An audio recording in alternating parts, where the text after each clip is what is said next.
إذا البرتغال مصرة على إحراز كأس العالم، مارتينيز لازم يغير كتير من الأمور، أولهم عقليته. اليوم لاحظنا خلال المباراة إنه كريستيانو رونالدو وبرونو فرنانديز عم بيلعبوا جنبا إلى جنب ميلة اليسار، بوقت كريستيانو رونالدو لازم يتواجد بقلب المنطقة. كريستيانو بهيدي المباراة لمس الكرة 25 مرة فقط، بينما حارس البرتغال لمسها 37، وهو نفس الرقم لحارس الكونغو.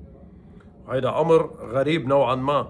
كريستيانو كان بعيد عن كل المحاولات الهجومية، وكان متواجد بمطرح خاطئ ربما تعود عليه بالنادي، لكن هون اليوم إذا عم نحكي نحن خلفه برونو وفيتينيا ونيفيز ونيتو وبرناردو سيلفا، كريستيانو مفترض يكون داخل منطقة الجزاء لإنهاء الهجمات فقط وليس لبنائها.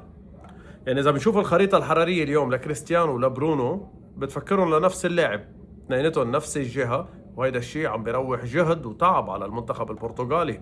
واحد اثنين، مارتينيز لا يصلح، يعني قلنا قبل بمرة وبنقولها للمرة الألف حتى، ما بعرف كيف درب أفضل جيل بلجيكي بتاريخهم وكيف عم بيدرب هيك جيل بالمنتخب البرتغالي. بكل الأحوال الأمور بعدها مبكرة، لكن إذا عن جد البرتغال بدها تغير شيء، أول شيء لازم تتغير موضوع طريقة اللعب.